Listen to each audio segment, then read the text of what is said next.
Okay, let's talk about hormones. This comes up all the time, and people want to know how to be successful when they're deficient in their estrogen, progesterone, testosterone, and they're having these problems and they're trying to find the right supplement, the vitamin, trying to solve this problem, and we're kind of going about it in the wrong way. And I want to try to make it nice and clear and give you a focus to help you so you can be successful. And I have had the sweats from stress and things like that too, and my hormones were out of whack, and I had to figure out, I went by something that was tried and true for thousands of years, and I had to just kind of go for it and take it true for 2 weeks, 30 days, and now everything's kind of pretty good. So that being said, so I want to talk about a little bit about your hormones. You can't just replenish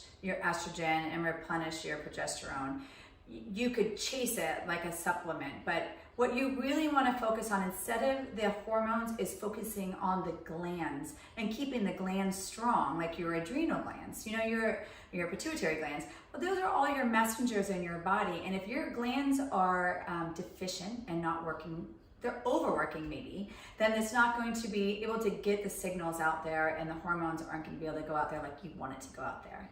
So in your adrenal glands, you have metabolism, you have, of course, that's where your stress is, and blood pressure. So all this stuff is going on in the adrenal glands. And so that is if you've heard of sympathetic, parasympathetic, it's your fight or flight or rest and digest. And that's happening in your adrenal glands. So if you're in any kind of stress, then you're in a sympathetic reaction. So your body is setting up for survival. And it can be a good stress, like someone's getting married, or a stress that someone died, or a stress of your job. It could be so many things that can cause a stress, good or bad. But it takes that focus off the rest and digest and all the other things that your body needs for energy and to nourish. So I like to look at it and to explain how that works, where you're a gazelle and you're out in the field and you see a lion. I mean, sometimes the lion is far away and it's just hanging out, but it's there, just a little bit of stress because you're like, oh, that lion's there, very little, far away. And then sometimes it gets closer, or sometimes it might charge at you.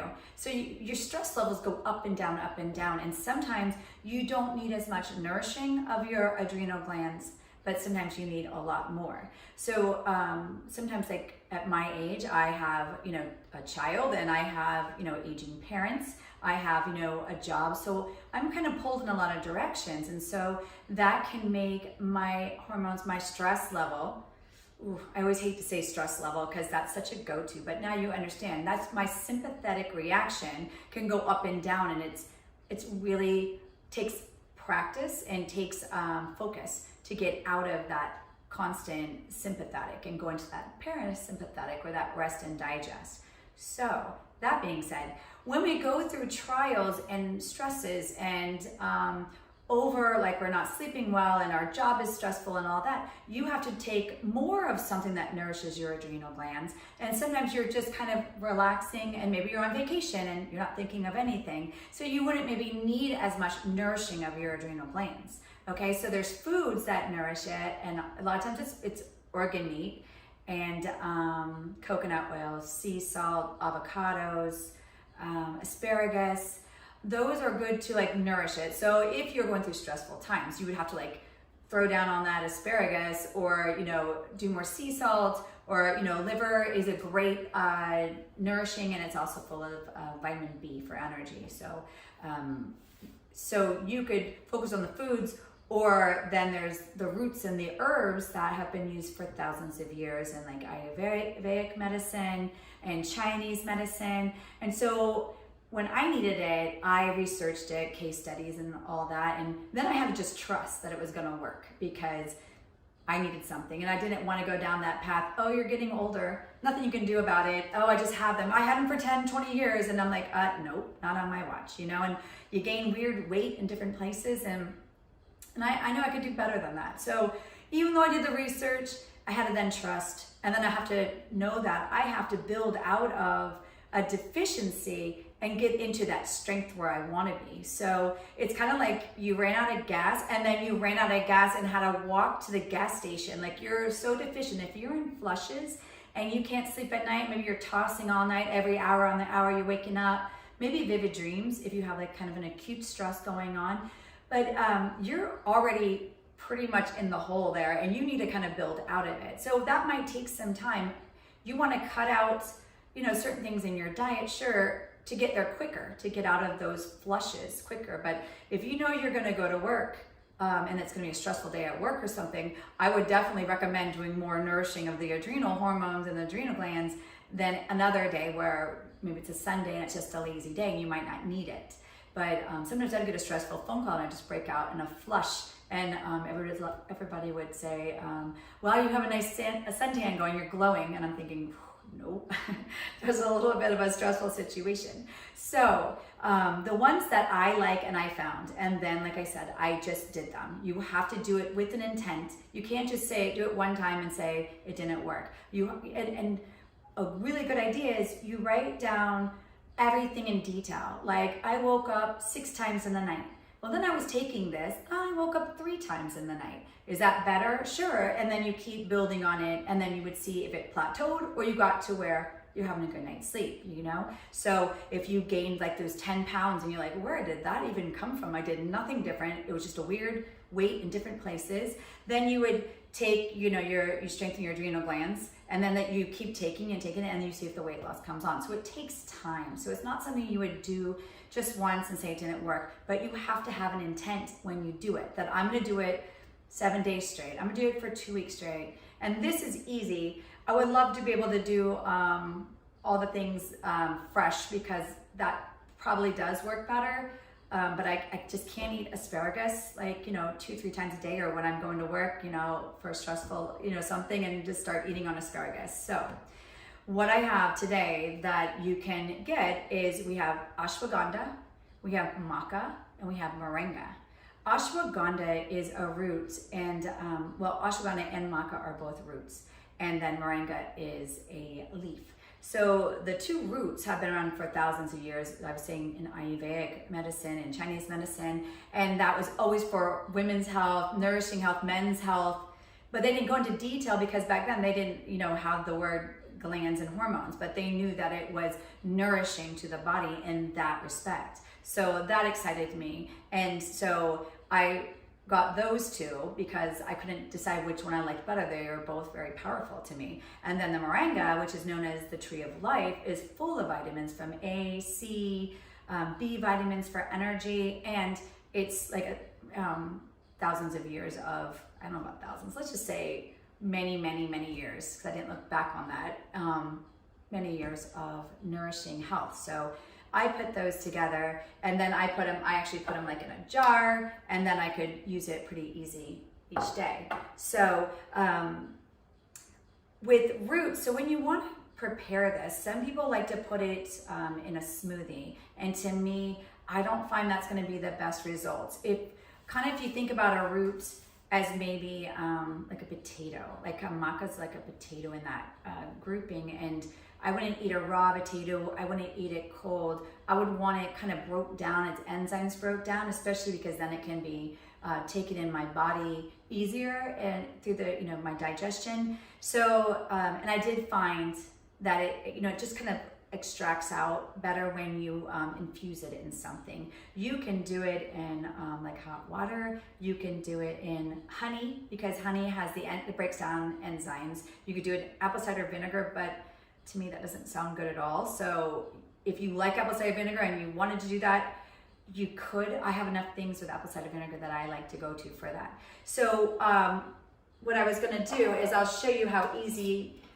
A fun thing would be, I mean, you could just, you know, take a spoonful. You don't even need that much, but if you, and even just like one a day, you know, in the morning. But if you're behind, like I said, if you ran out of gas and now you have to go to the gas station because you're that deficient, then you need to do this like 2-3 times a day. And so I just heated up my kettle. So, and then you just let it sit and you kind of let it leach out. And To me, because I feel like it's a little bit more fat soluble, but in heat it does break down and leach into the water. Like I would do better in a pour over.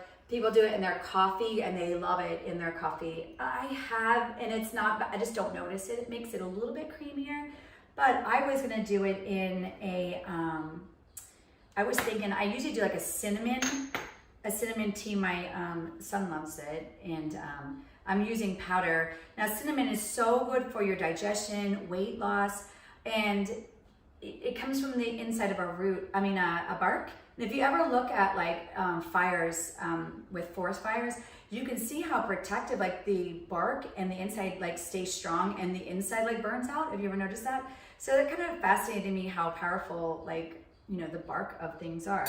So I would do this, and then I would add maca in there, because then it can leach out. Have you ever done a pour over? This is great, because I don't really like coffee makers and things, all the plastics. It kind of skeeved me out a little bit, because I'm like, what is going on in the machines too? So this is so simple and so easy. And then you would just do a pour over. And I just did cinnamon, but you know what would be awesome with this too would be probably roses. I do have rose, hold on, let's see. Like I would do some rose in with it. Now rose is like, if you notice, like a lot of beauty products have rose, there's rose water, and if you go into certain like markets, everything is like rose water, rose infused this. Rose, I don't like rose by itself as a tea, but I like it with a blend. Like I like rose and mint, I like rose and cinnamon, because it kind of just like immerses a flavor that's not so, you know, one or the other. It just kind of blends it in nicely. So you can see it just kind of drips out. This way it's actually, you don't have, you can, if you want the, this is gonna just clean it and make it a clean, crisp tea, but you also could do a couple things. You could put the roots, you could put the, this is called Hormone Love, this blend, and I have it over here so you can see what it looks like. You can put the blend down below, but it just makes it a little murkier and a little heavier. To me, like, I really like it's looking still nice and clean. And then I would probably put some raw honey in with that. And I do love like a little bit of milk, especially in the fall in my my like winter teas. I like the milk in with the cinnamons and things like that. So that's a couple ways there. And then I have more glassware. What can I do with it? Oh, I know a great way to do this. So I'll do this small glass, because honestly, I've run out of all my, so I infuse a lot. I have a lot of herbs in different containers. Like this is my mint. It's called bohea and Chinese. So what's really cool is you go to the thrift stores, they've got tons of these beautiful little glasswares for like $1. And then I take a little chalkboard paint, and then I just write in chalk, you know, what it is. So, and then you can clean up whenever you need to. So I take herbs and I put them in with vodka, because it makes it an elixir, an extract. It leaches out all the nutrients. And you know, alcohol was used in wartime for healing, the whiskeys, the vodkas. I feel like it's gotten a bad rap. We should do it with intention. I don't always do that, obviously, but it's warming and it's soothing, and for different reasons, vodkas and whiskeys and rums and things have healing properties. This one is, that's in whiskey, and this is cinnamon and orange. This one's very nice, and for healing purposes, of course. And then, you know, I have one, this one has hibiscus. Hibiscus is really good for that heat, that dry heat of the fall. So I do like that one too. And then I have, these are half empty by intent. I don't think I filled them all the way up, because I didn't want to use, if I didn't like the taste of them, but these are my favorites when I do.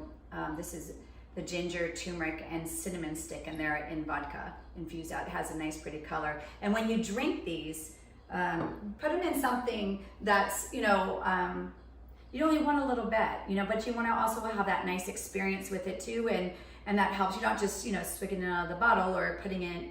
I don't like it with something else, and I actually like some of them cold, but I don't like them with ice, because it takes away the good flavor of it. So what I was thinking, I really haven't tried it, but I was thinking this might be not bad in vodka. It has really not much of a taste, because it's just kind of like a root. It doesn't have a pop. That it's pretty bland, and that's why it can kind of blend into stuff. But I would not do this cold because it's not broke down. It doesn't break down, leach out, and your stomach's 110 degrees. It's acidic, and you want it to be received quickly and get out there. So I would definitely put it in something. And I do. Okay, let's see if I have this. We put a little vodka in here. I just was curious of what it will. Like I said, it won't have much. It might have great taste. I don't know, but it doesn't. It makes me more curious. And honestly, like this one, because it has no real taste to it, and then it'll settle down. I would probably maybe put like apple in that. I think that would be a nice compliment for that.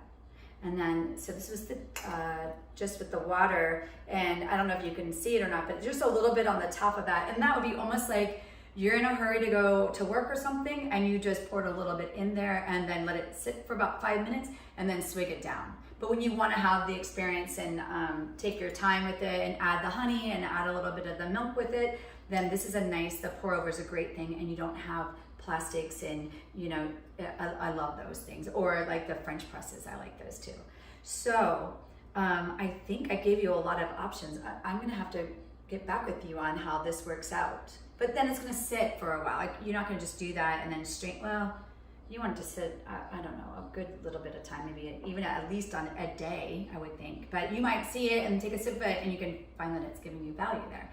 So I just wanted to make sure that I came across how important it is not to focus on, so you don't focus on your individual hormones.